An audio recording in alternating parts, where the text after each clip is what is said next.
Good morning students. Last time अपन ने क्या डिस्कस किया था? Photo electric effect. Photo electric effect, ठीक है। इसकी बातें कर रहे थे लास्ट क्लास में अपन ने। प्रकाश विद्युत प्रभाव, क्या बोलेंगे इसको? प्रकाश विद्युत प्रभाव, ठीक है। इसकी बातें कर रहे थे। मैंने बताया था कि एक तेरी मेटल सरफेस लिया तूने, ठीक है। एक मेटल था, उसके मेटल के सरफेस के ऊपर क्या था गुरुजी? एक इलेक्ट्रॉन था। क्या था बच्चों? एक इलेक्ट्रॉन था। सिंपल सी बात है गुरुजी, एक मेटल है, मेटल की सरफेस के ऊपर क्या है मेरे? इलेक्ट्रॉन्स होते हैं। अब करना क्या है गुरुजी? इस मेटल की सरफेस के ऊपर मुझे क्या करना है? एक इलेक्ट्रॉन के ऊपर कोई ना कोई आपतित प्रकाश की किरण इसके ऊपर डालनी है। मुझे क्या करनी है? इसके ऊपर प्रकाश की किरण डालनी, जिसकी एनर्जी कितनी थी? एक वस्तु एच न्यू, जिसकी क्या थी? एनर्जी थी। क्यों? क्योंकि लाइट किसकी कणीय प्रकृति मान रहे हैं, और एक कण का फोटोन बोलते हैं, और फोटोन की एनर्जी कितनी होती है? एच न्यू के बराबर इसकी एनर्जी होती है। ये बात अपन ने बोली। ये तेरी जो सरफेस है कौन सी है? मेटेलिक सरफेस, मतलब धात्विक है। ये क्या है? धात्विक सतह। क्या है मेरी? धात्विक सतह। इस पे इलेक्ट्रॉन है। इलेक्ट्रॉन क्या करेगा? एनर्जी पाएगा, और एनर्जी पाकर क्या हो जाएगा? उत्सर्जित हो जाएगा। क्या हो जाएगा गुरुजी? उत्सर्जित। कौन सा इलेक्ट्रॉन होगा? उत्सर्जित इलेक्ट्रॉन। जिसकी एनर्जी कितनी होगी? जिसकी एनर्जी होती है गुरुजी 1/2 mv²। अच्छा गुरुजी, यहाँ पे एच न्यू क्यों नहीं हुई? क्योंकि इलेक्ट्रॉन यहाँ से उत्सर्जित हो रहा है, तो उसमें काइनेटिक एनर्जी आ रही है। कौन सी ऊर्जा आ रही है? उसमें गतिज ऊर्जा आ रही है। तो उसकी जो काइनेटिक एनर्जी है, ठीक है, ये काइनेटिक एनर्जी ये कितनी आती है? 1/2 mv²। एम क्या होता है? एम होता है सर इलेक्ट्रॉन का मास, और वी क्या होती है? इलेक्ट्रॉन की वेलोसिटी। कोई दिक्कत है? अब बात आती है गुरुजी, क्या जितनी एनर्जी मैं दूंगा उतनी एनर्जी पाकर ये पूरी की पूरी एनर्जी को गतिज ऊर्जा में परिवर्तित कर देगा, या कुछ एनर्जी यहाँ पे खर्च होगी? देखें, यहाँ पे क्या होता है? इलेक्ट्रॉन की दो स्टेट होती है। जब इलेक्ट्रॉन के ऊपर लाइट डालते हैं तो उससे पहले इलेक्ट्रॉन ग्राउंड स्टेट में होता है। कौन सी स्टेट में होता है? इलेक्ट्रॉन ग्राउंड स्टेट में। उसके बाद में वो चला जाता है तेरा एक्साइटेड स्टेट में। कौन सी स्टेट में चला जाता है गुरुजी? उसके बाद में वो एक्साइटेड स्टेट में चला जाता है, ठीक है। जब इलेक्ट्रॉन के ऊपर, जब इलेक्ट्रॉन बिल्कुल ग्राउंड स्टेट में पड़ा था, जब इलेक्ट्रॉन कौन सी स्टेट में? बिल्कुल गुरुजी ग्राउंड स्टेट में, तो तूने क्या किया? एनर्जी डाली, लाइट डाली। लाइट डालते इलेक्ट्रॉन यहाँ से यहाँ तक कुछ काम किया, कुछ काम किया, जिसको बताया उसने डब्ल्यू नॉट, जिसको क्या बोलते हैं? कार्यफलन। क्या बोला इसने? कार्यफलन। मतलब कुछ काम किया इलेक्ट्रॉन ने ग्राउंड स्टेट से एक्साइटेड स्टेट में जाने के लिए, जिसको कार्यफलन बोलते हैं, ठीक है। जो काम है ना, वो उसके बाद में एक्साइटेड स्टेट में जाने के बाद में इलेक्ट्रॉन कहाँ निकलता है? बाहर निकलता है। तब तक तो क्या करता है इलेक्ट्रॉन? अगर इलेक्ट्रॉन को थोड़ी सी एनर्जी देगा तो वो ग्राउंड स्टेट से एक्साइटेड स्टेट में ही जा पाएगा। उससे अधिक एनर्जी देने के बाद में इलेक्ट्रॉन ऊर्जा पाकर अपनी गतिज ऊर्जा के साथ बाहर निकल जाता है, ठीक है। तो जो इलेक्ट्रॉन यहाँ पे अगर मैं क्या लगाऊं, यहाँ पर अगर मैं कौन सी इक्वेशन लगाऊं? ऊर्जा संरक्षण का नियम लगाऊं। कौन सा? ऊर्जा संरक्षण का नियम, ठीक है। ऊर्जा संरक्षण के नियम के आधार पर, ऊर्जा संरक्षण के नियम के अकॉर्डिंग क्या होगा?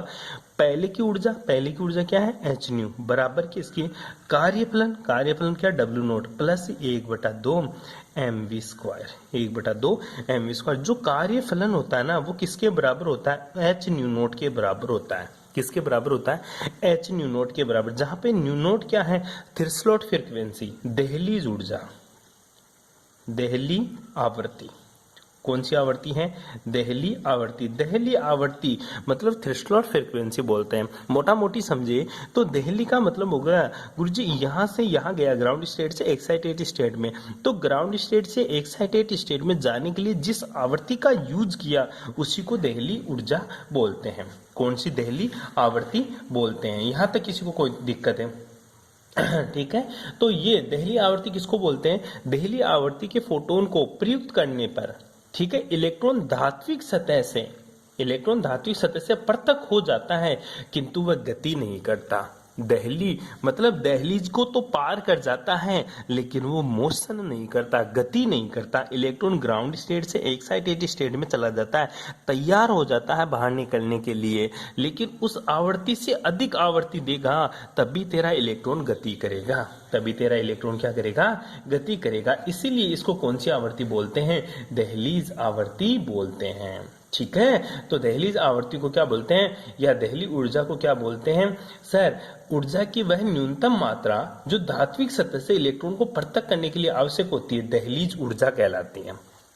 ठीक है, ये ऊर्जा का ही फंक्शन होता है जिसको कार्यफलन भी बोलते हैं। ठीक है, ये कौन सी ऊर्जा है, दहली ऊर्जा।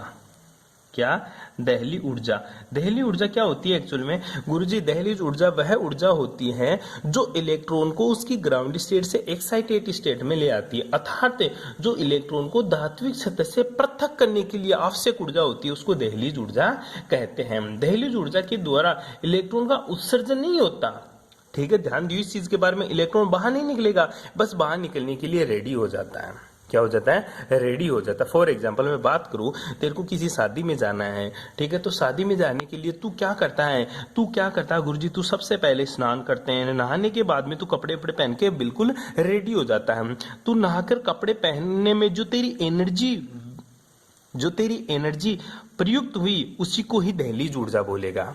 ठीक है, उसी को क्या बोलेगा तू, दहलीज ऊर्जा। उसके बाद में तू एनर्जी लगाएगा कौन सी, गतिज ऊर्जा। कौन सी, गतिज ऊर्जा, तभी तो तू अगले के घर पहुंच पाएगा। ठीक है, पहले तो तूने क्या काम किया गुरुजी, मैं तो घर के अंदर काम कर रहा था, नहाया धोया कपड़े वपड़े पहना, तो वो जो एनर्जी यूज किया तू रेडी होने के लिए उसको दहलीज ऊर्जा बोलते हैं। इलेक्ट्रॉन के लिए भी सेम प्रोसेस यही है, धात्विक सतह से इलेक्ट्रॉन बाहर निकलने के लिए जो एनर्जी रिक्वायर्ड होती है उसी को दहलीज या थ्रेशोल्ड एनर्जी बोलते हैं, और जो फ्रिक्वेंसी यूज करते हैं उसी को अपन थ्रेशोल्ड फ्रिक्वेंसी बोलते हैं। आई बात समझ में। ठीक है, ये छोटा सा टॉपिक था तेरा जो मैंने कल तेरे को पढ़ा दिया था। उसके बाद में मैंने बताया कि एच न्यू है ना, तो इसको बदल सकता कैसे है, H nu equals to H nu naught plus 1/2 mv²। ठीक है, या इसको ऐसा भी तो लिख सकता ना, एच कॉमन ले ले, न्यू माइनस का nu naught equals to 1/2 mv²। ठीक है, और 1/2 mv² क्या है गुरुजी, ये है काइनेटिक एनर्जी किसकी, इलेक्ट्रॉन की, न्यू माइनस का न्यू नॉट के बराबर होती है। कोई दिक्कत है। ठीक है, ये छोटी सी बातें मैंने आपको लास्ट क्लास में पढ़ाई थी, यहाँ तक आपको करना, नोट्स लिखना कोई बड़ी बात नहीं है, पर तेरे को आना चाहिए कि मैंने क्या क्या चीजें पढ़ ली। अब आज का जो टॉपिक रहेगा तेरा वो रहेगा क्वांटम इफेक्ट। क्या रहेगा तेरा, क्वांटम इफेक्ट। तो सिंपल सा टॉपिक है कि तेरा क्वांटम इफेक्ट होता क्या है, बड़ा इंटरेस्टिंग टॉपिक है। ठीक है, तेरे को ध्यान से पढ़ना है, क्यों, ये समझ में बहुत कम आता है। क्या आता है गुरुजी, ये समझ में बहुत ही कम आता है। क्या गुरुजी उसके ऊपर कोई न्यूमेरिकल बन सकता है क्या, जो तूने लास्ट अभी जो पढ़ाया उसके ऊपर कोई न्यूमेरिकल बन सकता है क्या? हाँ बिल्कुल, तेरे को एक न्यूमेरिकल देता हूँ, वो न्यूमेरिकल सॉल्व करेगा। क्यों, थ्रेशोल्ड फ्रीक्वेंसी के ऊपर एक न्यूमेरिकल जरूर बन सकता है तेरा। क्या बन सकता है, न्यूमेरिकल, वो मैं तेरे को बिल्कुल नोट्स कॉपी के साथ भेज दूंगा। ठीक है, अभी तो टॉपिक डिस्कस कर, कौन सा, क्वांटम प्रभाव। कौन सा प्रभाव, क्वांटम इफेक्ट। ठीक है, ये तेरा कौन सा प्रभाव है गुरुजी, क्वांटम प्रभाव पढ़ेंगे अपन। ठीक है, आजा भाई इसके बारे में क्या बातें करते हैं थोड़ी सी। पहली चीज तो गुरुजी क्वांटम प्रभाव की आवश्यकता क्यों पड़ी, कि क्यों पढ़ते हैं अपन क्वांटम प्रभाव। ठीक है, क्वांटम इफेक्ट पढ़े क्यों। ठीक है, हिंदी में इंग्लिश में क्या बोलेंगे इसको, क्वांटम इफेक्ट, क्वांटम इफेक्ट। ठीक है, पहले तो गुरुजी इसकी आवश्यकता क्यों पड़ी क्वांटम इफेक्ट पढ़ने की। इसकी आवश्यकता इसलिए पड़ी भाई, क्वांटम एक साइंटिस्ट था। क्या था गुरुजी, एक साइंटिस्ट था जिसका पूरा नाम था A.H. क्वांटम। ठीक है, तो A.H. क्वांटम ने क्या बोला कि जो विकिरण के कण होते हैं, बोला ना जो लाइट के होते हैं वो पार्टिकल्स नेचर होती है। मैंने तेरे को शुरू में बताया लाइट इज ड्यूअल नेचर। ठीक है, दो प्रकृति होती है, एक तो कणीय प्रकृति होती है, एक कौन सी होती है, तरंगीय प्रकृति। तो क्वांटम ने क्या बताया कि जो विकिरण की कण प्रकृति होती है और फोटोन की जो प्रकृति होती है ना, उसके बारे में इसने अपना प्रभाव दिया।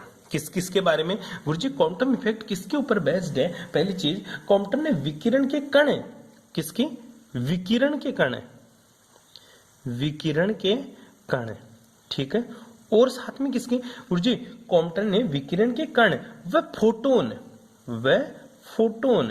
ठीक है, फोटोन की प्रकृति, फोटोन की प्रकृति के संदर्भ में, प्रकृति के संदर्भ में अपना प्रभाव दिया या अनेक निष्कर्ष दिए, जिसे क्वांटम इफेक्ट कहते हैं। किसके? बहुत मोटी बात यही लिखनी होती है क्वांटम प्रभाव में कि विकिरण के कण और फोटोन की प्रकृति, नेचर ऑफ फोटोन, और क्या लाइट, पार्टिकल्स ऑफ लाइट, ठीक है, पार्टिकल्स ऑफ लाइट और नेचर ऑफ फोटोन के संदर्भ में जो भी इफेक्ट है, जो भी इसने एक्सपेरिमेंट किए, उसी को इसने क्या बोला?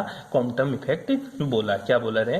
क्वांटम इफेक्ट बोला। इसने कौन सा एक्सपेरिमेंट किया गुरुजी, जिसके आधार पर इसने विकिरण के कण और फोटोन की प्रकृति को समझाया? इसने बेटा एक प्रैक्टिकल किया, और वो प्रैक्टिकल बड़ा इंटरेस्टिंग था। कैसा प्रैक्टिकल था सुनना एक बार के लिए। इसने बोला कि मैंने एक कार्बन की प्लेट ले ली। क्या ले ली? एक कार्बन का इलेक्ट्रॉन ले लिया, ठीक है। ये इलेक्ट्रॉन बेटा था यहाँ, ठीक है, सिंपल सा एक इलेक्ट्रॉन था। इसने क्या किया? यहां से एक विकिरण आपतित की इस इलेक्ट्रॉन के ऊपर।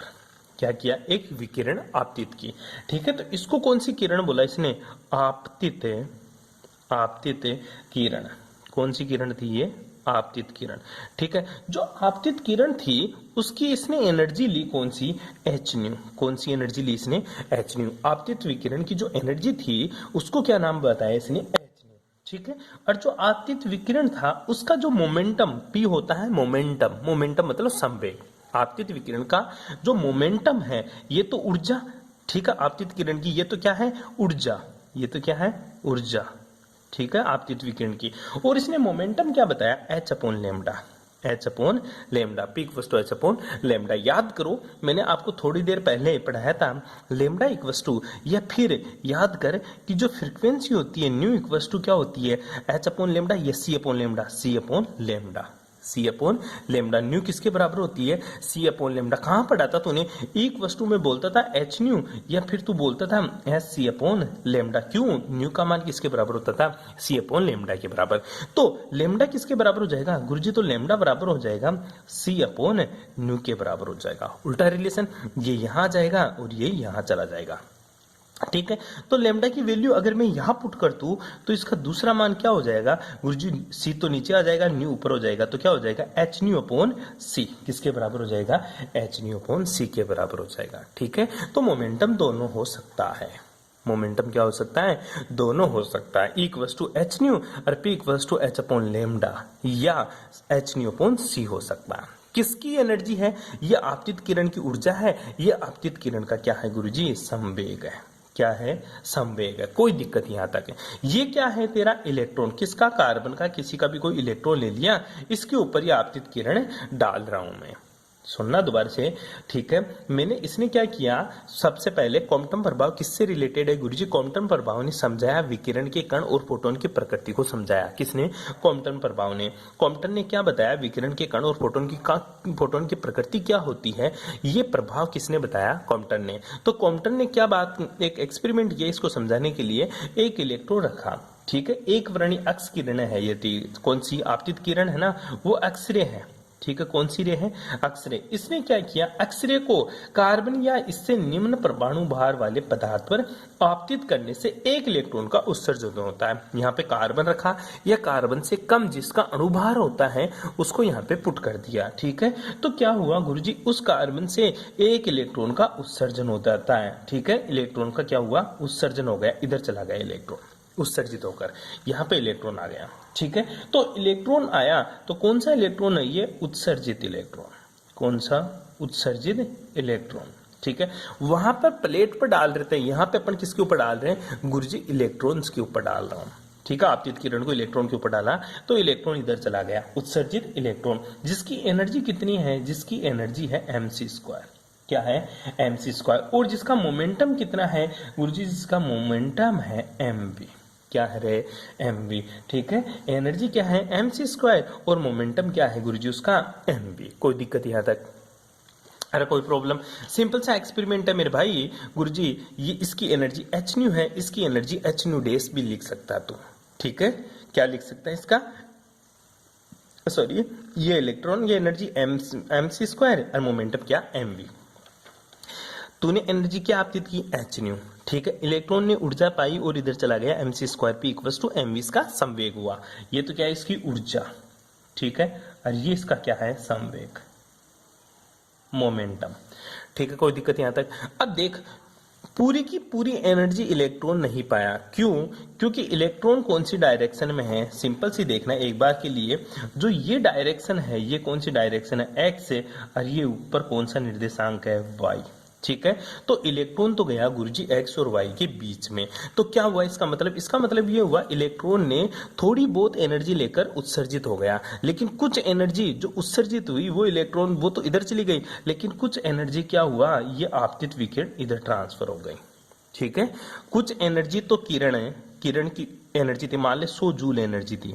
कितनी जूल? 100 joule energy. इसमें से 50 जूल तो इलेक्ट्रॉन लेकर चला गया इधर, बची कितनी इलेक्ट्रॉन एनर्जी? 50 जूल। वो कहाँ चली गई गुरुजी? वो इस किरण में आ गई, ये दूसरी किरण आपतित हो गई। जैसे मैं किसी के ऊपर, जैसे अपन लाइट डालते हैं तो वो लाइट कुछ कोण बनाकर दूसरी ओर आपतित होने लग जाती है। ठीक है, तो ये कौन सी लाइट है? ये है गुरुजी मेरी परकिरणित लाइट। कौन सी लाइट है? परकिरणित लाइट। परकिरणित लाइट को क्या बोलता है? Scattered light.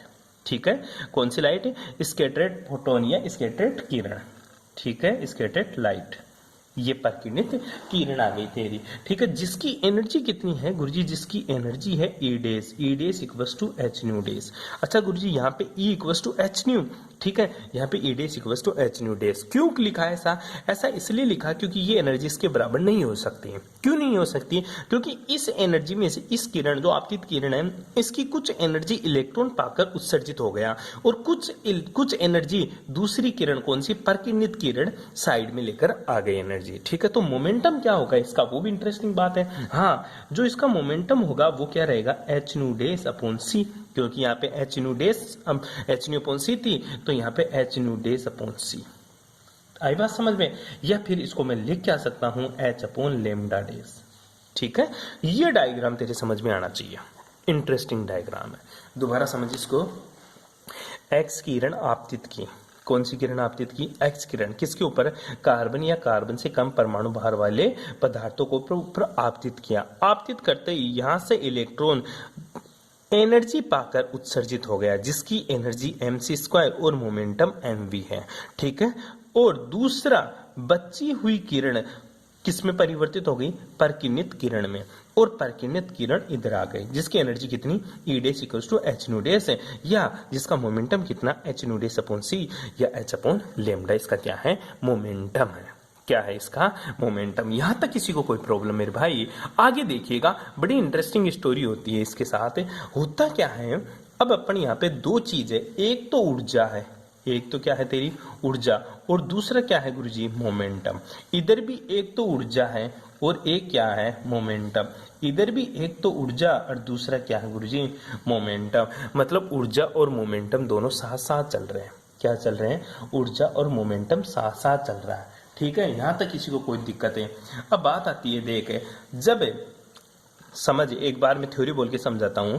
मैंने क्या किया, क्वांटम प्रभाव के अनुसार एक वर्णी मतलब एक ही कलर वाला प्रकाश, या तो उसमें कौन सा रेड कलर वाला हो या ब्लू कलर या पिंक कलर, कोई सा भी हो, एक वर्णी प्रकाश, एक वर्णी अक्सरी किरण को कार्बन या इससे कम अणुभार वाले पदार्थ पर आपतित करने पर एक इलेक्ट्रॉन का उत्सर्जन होता है, और साथ में आपतित विकिरण की तरंगदैर्ध्य से उच्च तरंगदैर्ध्य वाला, ठीक है, आपतित किरण की तरंगदैर्ध्य लैम्डा है, इससे उच्च तरंगदैर्ध्य की विकिरण क्या हो जाती है? विवर्तित या परकिरणित हो जाती है। उच्च लैम्डा ज्यादा होगा तो एनर्जी कम होगी। इसका लैम्डा कम है, इसकी एनर्जी ज्यादा है। मैंने बोला उच्च लैम्डा वाला, इसका लैम्डा ज्यादा है, इसका लैम्डा कम है, तो इसकी एनर्जी कम है, इसकी एनर्जी ज्यादा है। तुझे पता है इक्वल टू क्या होती है? H न्यू या फिर SC अपॉन लेमडा। तो लेमडा ज्यादा तो एनर्जी कम। तो दोबारा समझिए इस बात को। क्या हुआ क्या इसमें, वो सिंपल सी बात देख ले एक बार के लिए तू। हुआ ये गुरुजी इसके साथ कि मैंने क्या किया, एक वर्णी प्रकाश सोर्स से एक्स किरणें आपतित की, किसके ऊपर? कार्बन या इससे निम्न परमाणु भार वाले पदार्थ के ऊपर। तो हुआ एक इलेक्ट्रॉन का उत्सर्जन हो गया, और साथ में जो आपतित किरण है ना, इसकी तरंगदैर्ध्य लैम्डा से उच्च तरंगदैर्ध्य वाले लैम्डा डेज, आपतित किरण की तरंगदैर्ध्य से उच्च तरंगदैर्ध्य की विकिरण विवर्तित या परकिरणित हो जाती है। ठीक है। इस प्रकार आपतित व परिकिरणित विकिरणों के तरंग दैर्ध्य में क्या आ गया गुरुजी, अंतर आ गया, जिसे ही क्वांटम इफेक्ट कहते हैं। 1/λ डेस माइनस का 1/λ क्या है, क्वांटम, क्या है रे गुरुजी, क्वांटम विस्थापन। क्या आ गया, क्वांटम विस्थापन। बस तेरे को यही निकालना है, ठीक है, जिसे क्या बोलते हैं, क्वांटम विस्थापन कहते हैं। यह परिघटना क्वांटम प्रभाव कहलाती है। कोई दिक्कत है? अब चलते क्वांटम प्रभाव की व्याख्या। क्वांटम प्रभाव की व्याख्या करने के लिए तेरे को मैंने डायग्राम बना दिया, ठीक है। क्या है डायग्राम, ठीक है। सबसे पहले इसके लिए माना एक फोटोन, इसके लिए माना एक फोटोन जिसकी ऊर्जा क्या है एच न्यू, माना एक फोटोन जिसकी ऊर्जा क्या है बेटा, वो एच न्यू, ऊर्जा क्या है एच न्यू, तथा संवेग क्या है एच न्यू अपॉन सी या H upon lambda, H upon lambda होता है। जो क्या करता, स्थिर इलेक्ट्रॉन, इलेक्ट्रॉन क्या था पहले स्थिर था, स्थिर इलेक्ट्रॉन पर आपतित करते हैं। इलेक्ट्रॉन क्या था, स्थिर था, जिस पर क्या किया मैंने, इस अक्ष किरण को क्या किया, आपतित किया, ठीक है। तो यह फोटोन, तो क्या होता है, यह फोटोन अपनी कुछ ऊर्जा इस इलेक्ट्रॉन को दे देता है। यह फोटोन क्या किया, कुछ इलेक्ट्रॉन ऊर्जा इस इलेक्ट्रॉन को दे देता है, जिससे यह इलेक्ट्रॉन एक्स एक्स के सापेक्ष, ये एक्स एक्स है, इसके सापेक्ष कितना कोण गुरुजी, इसके सापेक्ष थीटा कोण बनाते हुए, एक्स एक्स के सापेक्ष थीटा कोण बनाते हुए उत्सर्जित हो जाता है। हो गया उत्सर्जित, ठीक है। इस उत्सर्जित इलेक्ट्रॉन की ऊर्जा mc² तथा इसका संवेग mv होता है। बस ऐसे थ्योरी लिखना तेरे को। आपतित फोटोन के विराम अवस्था में इलेक्ट्रॉन पर आपतित करने के पश्चात इसकी कुछ ऊर्जा घट जाती है तथा शेष फोटोन एक्स एक्स के साथ फाई कोण बनाते हुए, कौन सा कोण, फाई कोण, ये तो एक्स एक्स है, इसके साथ फाई कोण बनाते हुए क्या, फाई कोण बनाते हुए विवर्तित या परिकिरणित हो जाती है, जिसकी ऊर्जा एच न्यू तथा संवेग एच न्यू, सॉरी, जिसकी ऊर्जा एच न्यू डेस तथा संवेग एच न्यू डेस अपॉन सी होता है। यहां तक किसी को कोई प्रॉब्लम? देख, ये एक्स एक्स है, ये वाई एक्स है, तो एक्स एक्स के सापेक्ष ने कौन सा कोण बनाया, थीटा कोण, कौन सा कोण बनाया, थीटा कोण बनाया। सिंपल सा दोबारा देख के तेरे को इस डायग्राम को दोबारा समझाता हूँ एक बार के लिए तेरे को मैं फिर से, क्योंकि मैं जानता हूँ तेरे एक बार समझ में नहीं आएगी। बोर्ड पे समझाने का मतलब बहुत अलग होता है, यहाँ पे पढ़ाने का मतलब बहुत ज्यादा अलग है। तो तू ढंग से देख ले एक बार। मैंने क्या किया गुरुजी, ये एक्स किरणें हैं, एक्सरे हैं, ठीक है। ये कौन सी है, आपतित किरण है, ठीक है। आपतित किरण आई और यहाँ पे गुरुजी क्या था, इलेक्ट्रॉन था। एक बार के लिए मैं बता देता हूँ, ये तेरा कौन सा एक्सेस है, ये गुरुजी वाई एक्सेस है, और ये कौन सा एक्सेस है, मेरा एक्स है, ये एक्स है, ये वाई एक्स है, ठीक है। ये कौन सा, वाई एक्स है, ठीक है। एक्स किरणें आई, एक्स किरणें कौन सी, मतलब आपतित किरण, कौन सी किरण, आपतित, ठीक है, आपतित किरण, जिसकी ऊर्जा कितनी है, जिसकी ऊर्जा है एच न्यू, क्या है रे ऊर्जा, और संवेग कितना है गुरुजी, जिसका संवेग है एच न्यू अपॉन सी या फिर एच अपॉन लेमडा। कैसे आया मैंने तेरे को बता दिया, ठीक है। ये इलेक्ट्रॉन के ऊपर आपतित हुआ। अब इलेक्ट्रॉन क्या कर रहा है, यहाँ से निकल रहा है, इलेक्ट्रॉन क्या कर रहा है गुरुजी, यहाँ से निकल रहा है। इलेक्ट्रॉन ने गतिज ऊर्जा पाई और इधर चला गया, किस किस के बीच में, एक्स एक्स के सापेक्ष, एक्स एक्स के सापेक्ष कौन सा कोण बनाया, थीटा कोण बनाते हुए ये इलेक्ट्रॉन यहाँ से उत्सर्जित हो जाता है। तो कौन सा इलेक्ट्रॉन है, इलेक्ट्रॉन यहां गया, उत्सर्जित इलेक्ट्रॉन, उत्सर्जित इलेक्ट्रॉन, जिसकी ऊर्जा क्या है बेटा, वो जिसकी ऊर्जा है गुरुजी mv², जिसकी ऊर्जा क्या है mv², ठीक है। ये एक्स एक्सिस के साथ कौन सा कोण बनाया, थीटा कोण। इलेक्ट्रॉन की एनर्जी कितनी है, सीधी सी तू तो mc² लिख ले, इक्वल्स टू mc², ठीक है। और या फिर mv² लिख दे। और इसका संवेग कितना है, इसका संवेग है गुरुजी mv, क्या है mv, इसका क्या है संवेग है। कोई दिक्कत यहाँ तक, ठीक है। अब हुआ क्या, ये उत्सर्जित इलेक्ट्रॉन पूरी की पूरी एनर्जी इलेक्ट्रॉन नहीं पाया, कुछ बच गई एनर्जी। वो बच गई एनर्जी किसके रूप में निकल रही है गुरुजी, ये निकल गई किरण के रूप में। कौन सी किरण, स्कैटर्ड लाइट के रूप में, मतलब परिकिरणित किरण के रूप में। कौन सी किरण के रूप में बेटा, वो गुरुजी ये निकल रही है मेरी परिकिरणित किरण के रूप में। किसके रूप में, परिकिरणित, कौन सी रे, परिकिरणित, परिकिरणित किरण के रूप में बाहर निकल गई। ठीक है, तो परिकिरणित किरण के रूप में बाहर निकल गई, जिसकी एनर्जी कितनी होगी गुरुजी? जिसकी एनर्जी है h न्यू डेज। जिसका मोमेंटम कितना है बेटा? वो जिसका मोमेंटम है गुरुजी h nu dash upon c, या फिर मैं बोल सकता हूं h अपॉन लैम्डा डेज। बस ये बात बताई। और कितना कोण बनाई गुरुजी? ये थीटा कोण बनाई। किसके सापेक्ष? अक्ष के सापेक्ष। फाई, इसको फाई बोलते हैं, थीटा नहीं फाई। देख थीटा तो इसको बोलते हैं, और फाई किसको बोलते हैं? ऐसा अगर ऐसा लिख दे, इसको फाई बोलते हैं। क्या बोलते हैं इसको? फाई। ठीक है, ध्यान दीजिए इस चीज के बारे में, बस ये बात लिखनी है आपको। लिख दोगे? अरे लिख दोगे। अब थ्योरी कैसे लिखेंगे वो देख, थ्योरी मैंने बता दी आप लोगों को। अब चलते हैं इसकी बातें करते हैं थोड़ी अच्छी वाली इसके सापेक्ष। ठीक है, कौन सी बातें करेंगे गुरुजी? अच्छी वाली। कैसी कैसी बातें देखिएगा।